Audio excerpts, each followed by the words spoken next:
Œuvre choisie de Mao Tse-tung, tome 4. Période de la Troisième Guerre civile révolutionnaire. Bon voyage, Leighton Stuart. 18 août 1949.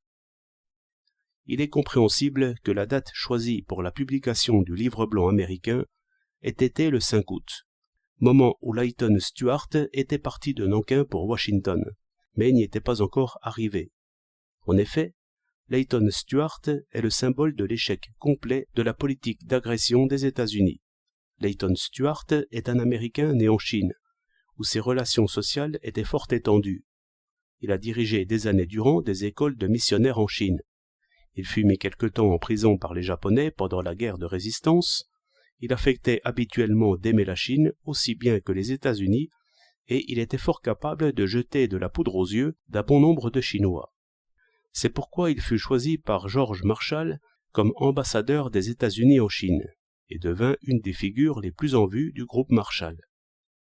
Aux yeux de ce groupe, il n'a qu'un seul défaut, à savoir que la période tout entière où il a été ambassadeur en Chine, comme représentant de la politique de ce groupe, est précisément la période au cours de laquelle le peuple chinois a infligé à cette politique la défaite la plus complète.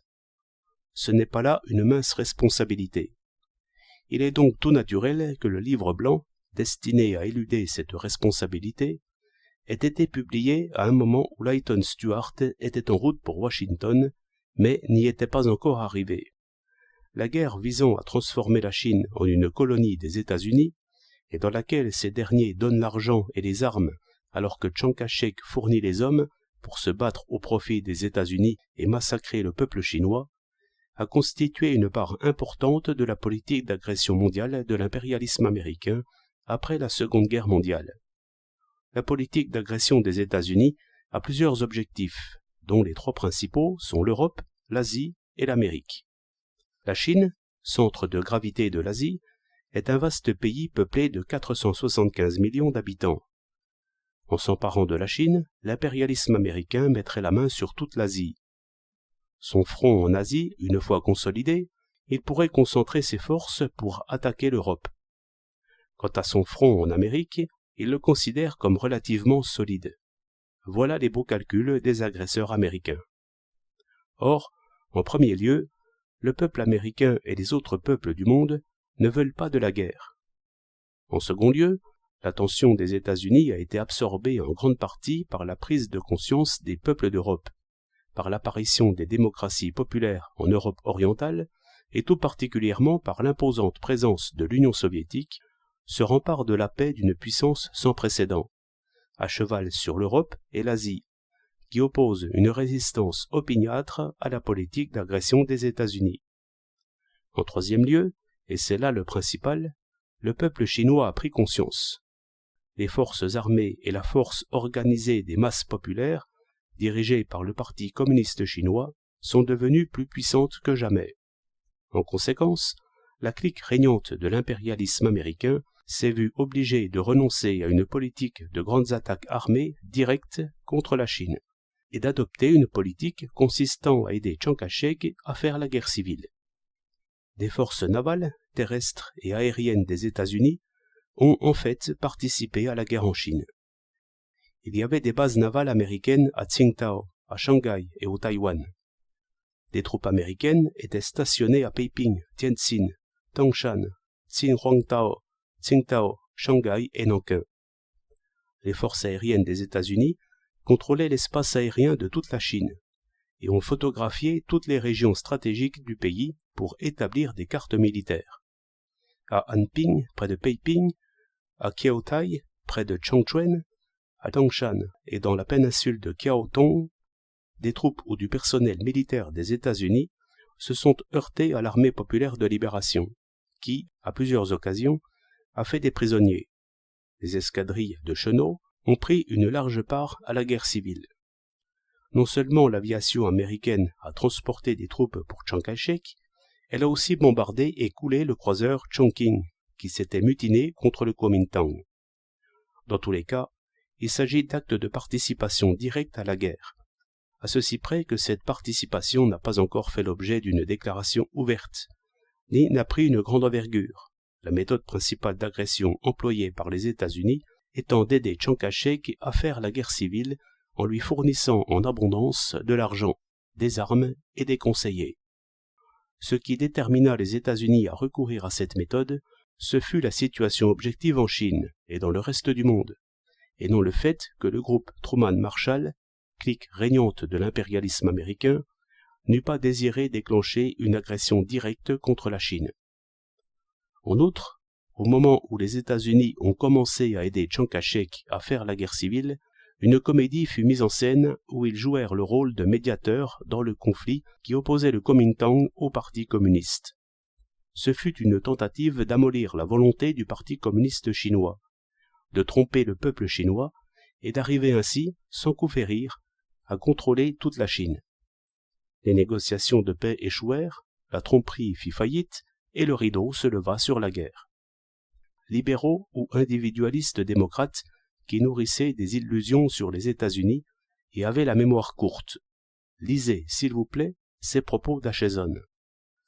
Quand vint la paix, les États-Unis se trouvèrent en Chine devant 3 possibilités. 1. Ils pouvaient se retirer purement et simplement. 2. Ils pouvaient intervenir militairement sur une grande échelle pour prêter main forte aux nationalistes dans la destruction des communistes. 3.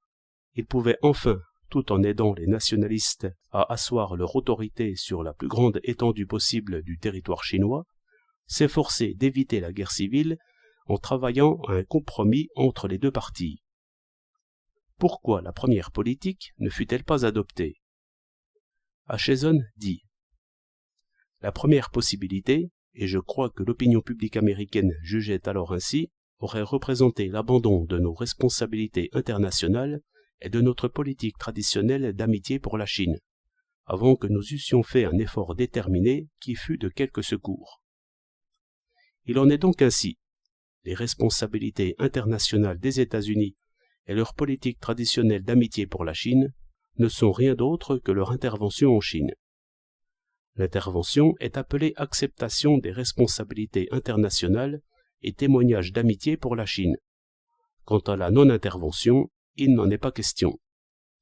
Sur ce point, Acheson salit l'opinion publique américaine. Celle dont il parle est l'opinion publique de Wall Street, et non l'opinion publique du peuple américain. Pourquoi la seconde politique ne fut-elle pas adoptée? Acheson dit: la seconde politique possible, bien qu'elle puisse, théoriquement et rétrospectivement, paraître séduisante, était totalement impraticable. Les nationalistes avaient été incapables d'anéantir les communistes durant les 10 années précédant la guerre. Or, après la guerre, les nationalistes étaient, nous l'avons déjà montré, affaiblis, démoralisés et impopulaires. Ils avaient rapidement perdu le soutien du peuple et leur prestige dans les régions reprises aux Japonais, par suite du comportement de leurs fonctionnaires civils et militaires.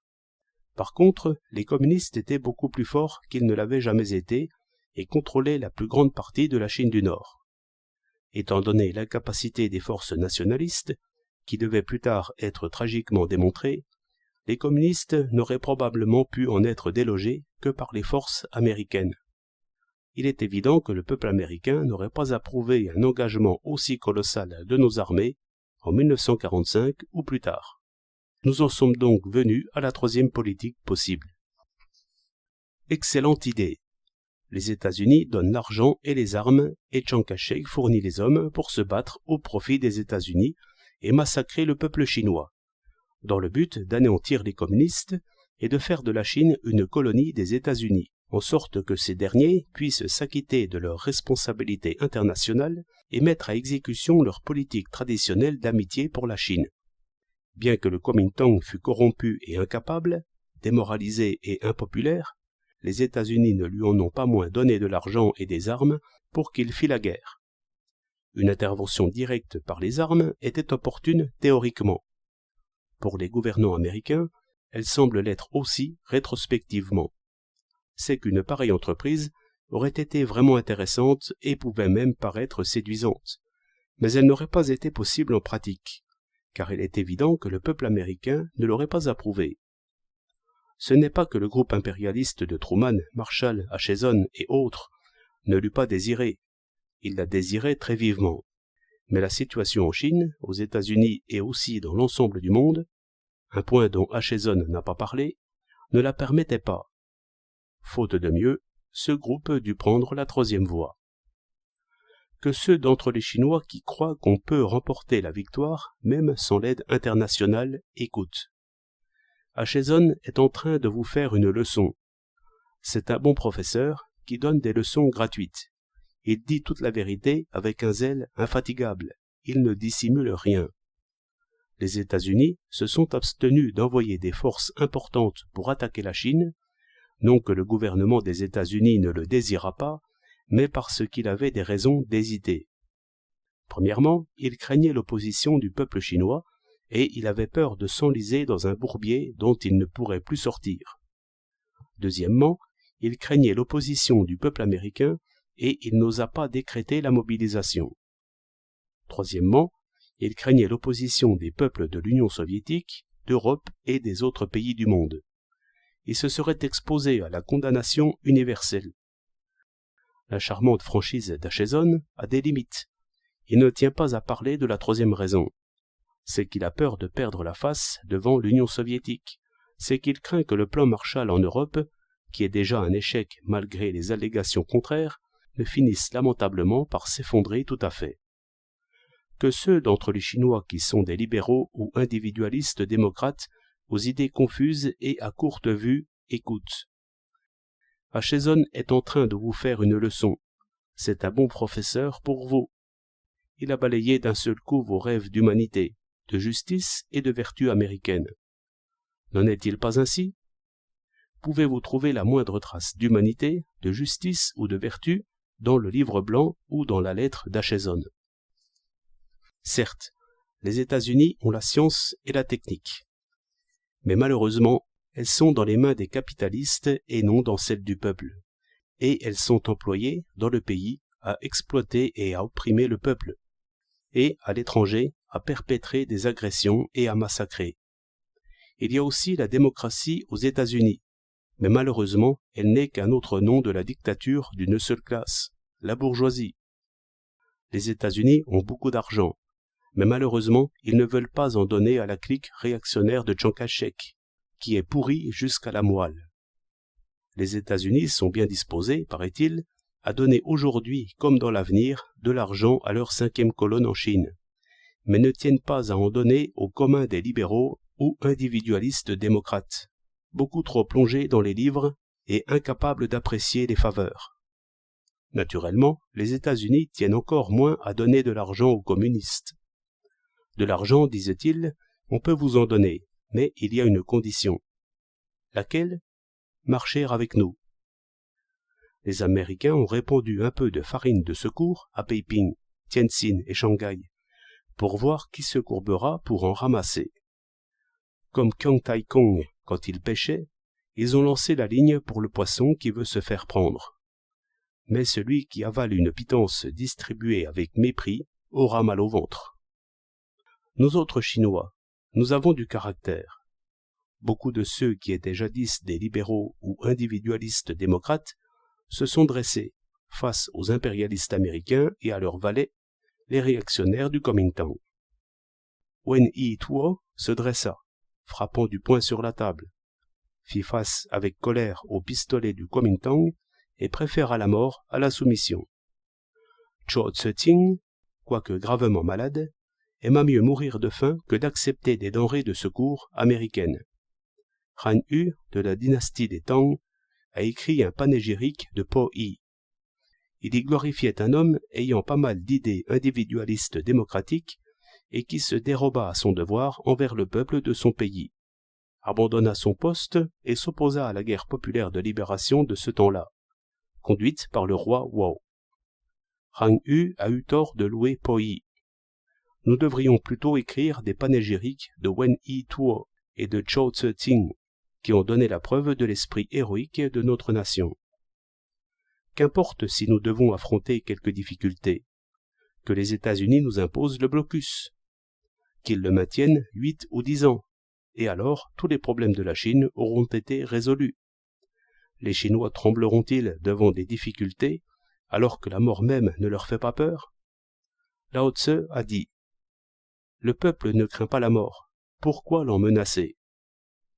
L'impérialisme américain et ses valets, les réactionnaires de Chiang Kai-shek, ne nous ont pas seulement menacés de mort, ils ont réellement fait mourir beaucoup d'entre nous. À côté d'hommes comme Wen Yi-tuo, ils ont tué des millions de Chinois au cours des 3 années écoulées, avec des armes américaines, carabines, mitrailleuses, mortiers, lance-fusées, obusiers, tanks, avions, bombes. Cette situation arrive maintenant à son terme. Ils connaissent la défaite.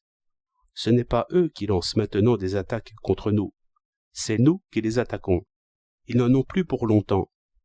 C'est vrai, les quelques problèmes qu'ils nous laissent, tels que le blocus, le chômage, la famine, l'inflation et les prix qui montent, sont des difficultés. Mais déjà, nous avons commencé à respirer plus librement qu'au cours des 3 années écoulées. Nous sommes sortis victorieux de l'épreuve des 3 dernières années. Pourquoi ne pourrions-nous pas surmonter les quelques difficultés d'aujourd'hui? Pourquoi ne pourrions-nous pas vivre sans les États-Unis? Quand l'armée populaire de libération traversa le Yangtze, le gouvernement de Nankin, ce gouvernement colonial américain, se sauva à la débandade. Mais son Excellence l'ambassadeur Stuart ne bougea point de sa place, l'œil au guet, dans l'espoir de rouvrir boutique sous une nouvelle enseigne et de faire un nouveau coup de filet. Or, que vit-il? À part l'armée populaire de libération qui passait devant lui, colonne après colonne, et les ouvriers, paysans et étudiants qui se levaient en foule nombreuse, il vit encore quelque chose. Les libéraux ou individualistes démocrates chinois, sortis en force, criaient des mots d'ordre avec les ouvriers, les paysans, les soldats et les étudiants, et parlaient eux aussi de révolution. Bref, il fut laissé à l'écart, triste et seul, le corps et l'ombre se consolant l'un l'autre. Comme il n'avait plus rien à faire, il dut prendre la route, sa serviette sous le bras. Il y a encore en Chine des intellectuels et d'autres personnes qui ont des idées confuses et des illusions sur les États-Unis. Aussi devons-nous les convaincre, les gagner à nous, les éduquer et nous unir avec eux, pour qu'ils se rangent aux côtés du peuple, au lieu de tomber dans les pièges tendus par l'impérialisme. Mais le prestige de l'impérialisme américain parmi le peuple chinois a fait complètement faillite, et le livre blanc américain est le procès verbal de cette faillite. Les progressistes doivent faire bon usage du livre blanc pour éduquer le peuple chinois. Leighton Stuart est parti et le livre blanc est arrivé. Très bien. Très bien. Les 2 événements méritent d'être célébrés.